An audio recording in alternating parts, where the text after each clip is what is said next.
Sejam bem-vindos à 9ª videoaula de revisão do Instituto de Formação Bancária. Aqui quem está falando é o professor Henrique Costa e agora eu vou falar para vocês sobre mensuração e gestão de risco. Esse capítulo de mensuração de risco, no edital, ele é um pouco diferente. Ele vai falar de todo o conteúdo de precificação de ativos também. Entretanto, para quem está fazendo a prova do CPA 20, a Ambima não está exigindo isso nas provas dela. Ou seja, ela não vai falar de Black-Scholes e nem do modelo de Markowitz. Para o pessoal que está fazendo o CEA, nós vamos falar isso lá para frente. O pessoal do CPA 20, se quiser assistir a aula de precificação de ativos, fique à vontade. Mas não vai cair na prova de vocês. O que vai cair na prova de vocês é mensuração de risco. Na prova do CPA 20 vão ser aproximadamente 5 questões e a Ambima tem cada vez exigido menos estas questões de mensuração. Na prova do CEA vão ser aproximadamente umas 4 questões, ou seja, é um capítulo difícil e que não dá para deixar de lado. A primeira parte deste capítulo eu vou apresentar 2 novos riscos para vocês. Um deles é este, chamado de risco de contraparte. O que é o risco de contraparte? É o risco de um dos dois lados, ou o vendedor ou o comprador, não honrarem o que prometeram. Ou seja, eu compro um título e a empresa recebe o meu dinheiro e não me dá o título. Ou eu pego o título e não dou o dinheiro para a empresa. É o fato de alguém dar o cano, dar o calote. É muito comum em negociação de carro. Quando você compra o carro, na hora de assinar o documento, fica a dúvida. O comprador quer primeiro que o vendedor assine o documento para depois entregar o dinheiro. O vendedor quer primeiro receber o dinheiro e depois assinar o documento. A partir do momento que o vendedor assinar o documento de transferência, o carro já é do comprador, independente se ele deu o dinheiro ou não. E a partir do momento que o comprador entrega o dinheiro já está na mão do vendedor, independente se ele assinar o documento ou não. Esse é sempre um problema que existe no mercado de carros. As clearing houses, como a CBLC, a Bolsa de Valores e a BMF, evitam justamente o risco de contraparte. Elas fazem o quê? Recebem o dinheiro do comprador, recebem o título do vendedor e elas fazem a troca. Entretanto, no mercado de balcão não existe uma clearing house, ou seja, o comprador entrega o dinheiro na confiança que o vendedor vai entregar o título. Por isso que o mercado de balcão é operado normalmente por bancos, que têm credibilidade suficiente para honrar todos os seus compromissos. No sistema financeiro, existe apenas uma operação ainda com risco de contraparte elevado. Chama-se mercado a termo, que nós vamos ver lá no mercado de capitais. É a única operação que existe risco de contraparte. Nas demais, existem ferramentas de clearing houses, como a CBLC e a BMF, que impedem a existência desse risco. Além disso, existe o risco de cross-default, ou seja, vencimento cruzado. Este talvez seja o risco mais importante quando uma área de crédito analisa o crédito para o cliente. Ele vai checar o histórico desse cliente, ou seja, se essa pessoa já teve dívidas não pagas no passado, se existem familiares que têm dívidas não pagas, se as pessoas com que ele se relaciona, empresas que ele é sócio, esposa, filhos, têm dívidas vencidas junto ao sistema financeiro, até mesmo se na rua, no CEP onde ele mora, existe uma alta incidência de inadimplência. Este risco é o risco chamado de cross-default. Entrando agora propriamente na gestão de risco. Falando primeiro de correlação e covariância. Já falamos disso lá no capítulo de estatística, mas vale uma recapitulação.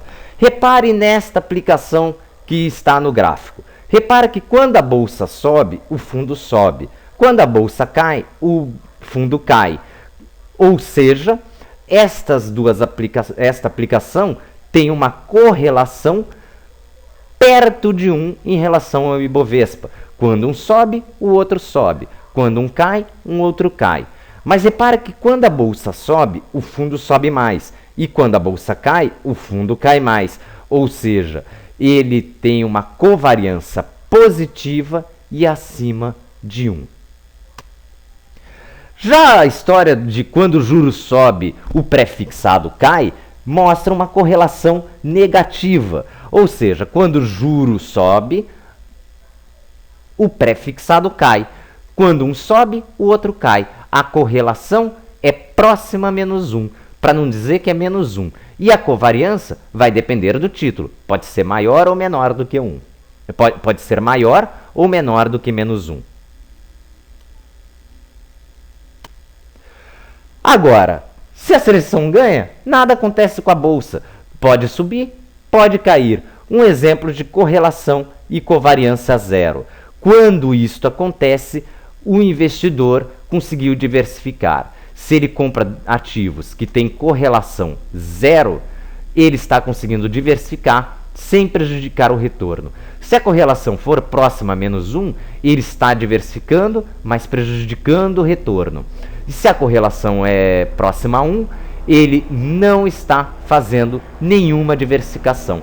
Repara que correlação e covariância são principalmente utilizados para risco diversificável no mercado de bolsa de valores, no mercado de ações. O tracking error e o erro quadrático médio são duas medidas que vão medir a distância entre o resultado da aplicação e o benchmark. Repare esse fundo. Ele, às vezes, tem uma distância muito grande. Às vezes, a distância está pequenininha. Depois sobe de novo, depois cai de novo. Esta aplicação tem um tracking error ou um erro quadrático alto. Ou seja, ela obedece pouco benchmark. É uma aplicação ativa. Uma aplicação, um fundo ativo, tem tracking error ou erro quadrático altos. Já quando a distância permanece a mesma, ou seja, repara que nessa aplicação a distância é sempre igual entre o fundo e o benchmark. Ou seja, este fundo tem um tracking error, um erro quadrático baixo. Ou seja, deve ser uma aplicação passiva.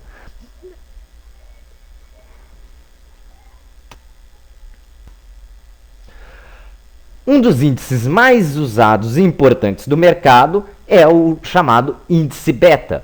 O que mede o índice beta? Mede o retorno de um ativo acima da taxa livre de risco. Mensura o risco sistemático ou não diversificável.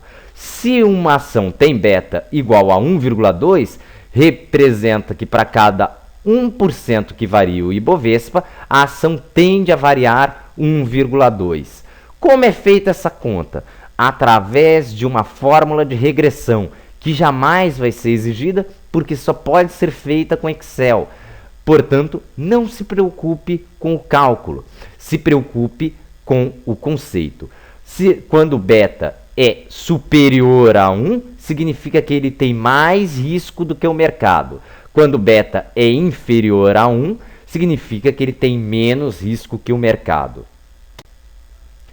Entretanto, existe uma outra fórmula que academicamente não é correta, mas no mercado financeiro é aceita, que é calcular o beta ao invés de estar relacionado com a taxa livre de risco, que no Brasil é a taxa Selic, ele está relacionado com o Ibovespa.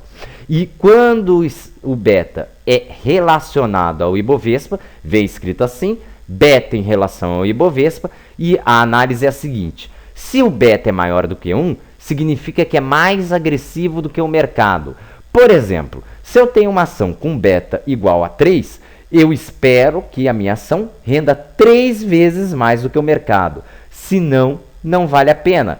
Se eu tenho uma ação com beta igual a 3 e ela rende 2 vezes mais do que o Ibovespa, não está valendo a pena o risco, porque eu estou correndo um risco de 3 e ganhando só 2 vezes o Ibovespa. Se o beta é menor do que 1, significa que esta ação é mais conservadora do que o mercado. Ou seja, se eu tenho uma ação com beta igual a meio, significa que se a bolsa sobe 1, eu espero que a minha ação suba meio. Se a minha ação subir 0,8, é uma ação que está valendo a pena o risco, porque eu deveria estar ganhando meio e estou ganhando 0,8. Por outro lado, nesta mesma ação com beta meio, se ela rende 0,2 e o Ibovespa está rendendo 1, eu estou ganhando menos do que o esperado, ou seja, não está valendo o risco. Já se o beta é igual a 1, significa que aquela ação é igual ao Ibovespa, ou seja, é uma aplicação passiva. Ela tem o mesmo risco do Ibovespa. Quando eu tenho uma ação com beta igual a 1, eu espero que ela renda exatamente igual ao Ibovespa. Se eu comprar várias ações com beta igual a 1, eu devo estar acompanhando o Ibovespa sem a necessidade de comprar os mais de 60 títulos, mais de 60 ações que compõem o Ibovespa. O índice de Sharpe, praticamente na prova do CPA-20 não tem sido pedido. Na prova do CEA tem sido e nós vamos tratar sobre ele com mais detalhes no capítulo de precificação de ativos. O índice de Sharpe mede o quê? É uma relação de risco e retorno. O risco medido por desvio padrão ou variância, que são medidas de volatilidade, e o retorno medido pelo retorno esperado do título com risco, menos a taxa livre de risco. Quanto mais alto o índice de Sharpe, significa que a ação tem melhor índice retorno-risco. Quanto menor o índice de Sharpe, pior a relação risco-retorno. Um investidor racional vai preferir a ação com maior índice de Sharpe, que tem a melhor relação risco e retorno. O índice de Sharpe modificado, simplesmente, ao invés de usar o retorno esperado livre de risco, usa o retorno esperado do benchmark. Portanto, se eu estou trabalhando com ações, o índice de Sharpe modificado vai ser o retorno esperado com risco menos o retorno esperado da Ibovespa, dividido pela volatilidade. A duration de Macaulay é simples. É simplesmente o prazo médio de um título de renda fixa. Portanto, se você leu duration de Macaulay, troque esse nome complicado, duration de Macaulay, por prazo médio. É a mesma coisa. E vamos nos atentar à seguinte situação. Neste título aqui, de 12 meses, eu aplico 910 e depois de 12 meses recebo 1.000. Tem uma duration de Macaulay de 12 meses. A duration de Macaulay, ou também o chamado prazo médio, é igual ao prazo final, porque não tem nenhum pagamento no meio do caminho. É um título de 0 cupom. Já este título aqui faz pagamentos ao longo do tempo, ou seja, ele tem uma duration de Macaulay ou um prazo médio menor do que 48 meses, porque eu estou recebendo ao longo do tempo. O prazo médio desse título é menor do que 48 meses. Eu já fiz a conta deste título, dá exatamente 43 meses. Ou seja, esse título aqui tem um prazo médio de 43 meses, ou uma duration de Macaulay de 43 meses. Repare que o prazo médio, ou a duration de Macaulay, não é igual ao prazo final. O prazo final dele é de 48 meses. Duration de Macaulay está sempre relacionado com o prazo médio do título e sempre é utilizado para título de renda fixa. Dificilmente a Ambima vai pedir para um aluno do CEA fazer a conta da duration de Macaulay, e o aluno do CPA-20 com certeza não será exigido. Aqui é apenas um exemplo de como é que seria feito a conta da duration. Eu pego todos os fluxos, trago a valor presente e calculo o prazo médio. Já na duration modificada, ela vai fazer a conta de que para cada ponto percentual que o juro sobe, quanto que o título cai. Por exemplo, se esse título aqui tem uma duration de meio, significa que se o juro subir 1, o título vai cair meio. Já esse título aqui tem uma duration modificada de 2, ou seja, se o juro subir 1, o título vai cair 2. A convexidade é a mesma coisa da duration modificada. Ela simplesmente faz a conta da duration modificada e põe num gráfico. Tem sido muito raro a Ambima perguntar sobre convexidade, mas quanto maior a convexidade de um título, menor o efeito da mudança. Ou seja, quanto maior a convexidade, menor risco. E, finalmente, o conteúdo final do nosso capítulo de mensuração de risco, que é um capítulo difícil, mas não se desespere. Esta é a parte mais difícil da prova do CPA 20 e eu considero também uma das partes mais difíceis da prova do CEA. Vamos falar então do VAR, Value at Risk. O que significa o Value at Risk? O VAR é a perda máxima esperada de uma aplicação. Os gestores de fundo têm que informar quanto que eles esperam perder numa situação normal. O gestor desse fundo, por exemplo, fez a conta e chegou à conclusão que o VAR dele é de menos 2%, ou seja, é a máxima perda esperada. O fundo pode perder mais do que isso? Pode. Para isso é feito também o teste de estresse, ou stress test. Esse teste de estresse vai ser feita uma análise considerando tudo que pode dar errado, e se tudo aquilo que pode dar errado der errado, quanto que o fundo perde. No caso desse gestor, menos 8%. Esta perda de menos 8% não é uma situação normal. O normal é este fundo perder até 2% num mês, mas ele pode, num cenário de estresse, perder 8%. O intuito de calcular o VAR é calcular o risco de um fundo. Todo fundo de investimento precisa calcular o VAR e informar a Ambima e a CVM, que vai monitorar para ver se o gestor do fundo está cumprindo o VAR, ou seja, está cumprindo o que ele prometeu de perda máxima esperada. Serve como um parâmetro para o fundo. Se o gestor do fundo comprar títulos que tenham um risco superior a menos 2%, ou seja, uma perda esperada, um VAR pior do que 2%, será imediatamente acionado um mecanismo, uma ferramenta chamada Stop Loss. Ou seja, se o gestor do fundo deixar o fundo de investimento deles com um risco normal maior do que menos 2%, ele vai ter que fazer Stop Loss. Num grande banco, num grande fundo, esta ferramenta já acontece automaticamente. O próprio sistema já calcula o VAR e impede o gestor de fazer a compra. Numa operação menor, num fundo de investimento menor ou num banco menor, essa ferramenta pode ser usada manualmente. Mas lembra, a responsabilidade é do diretor. O diretor tem que garantir que exista uma ferramenta de stop loss. E se der errado, a culpa é do diretor estatutário. O VAR ele é calculado com base na distribuição normal, que nós vimos lá na estatística.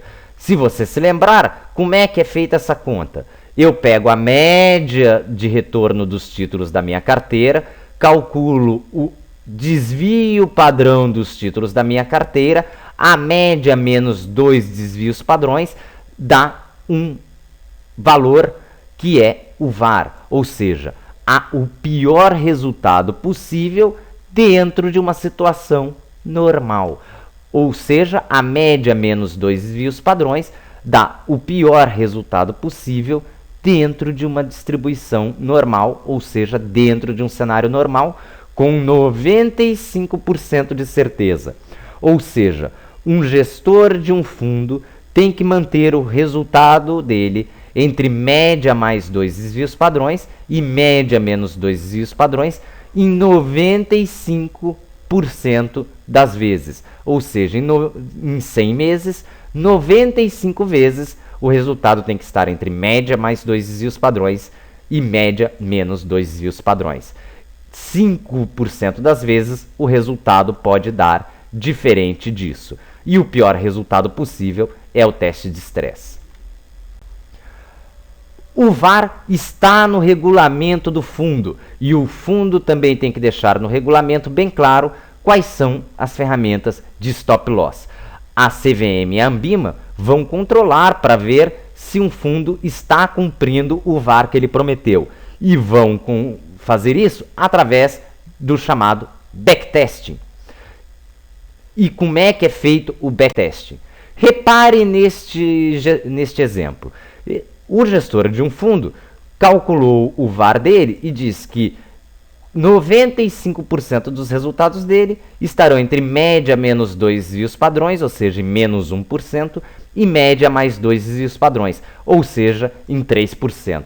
Repara que na maioria das vezes esse gestor teve resultados superiores a 3%. Apesar de ser bom, porque o investidor recebeu, na maioria das vezes, mais do que o máximo esperado, isto é ruim, porque se isto está acontecendo, esta curva de distribuição normal não é assim. O resultado aqui é mais para cá, consequentemente, o resultado aqui também é mais para cá. Esse gestor está correndo mais risco do que ele prometeu, mais risco do que o esperado de menos 1%. Ou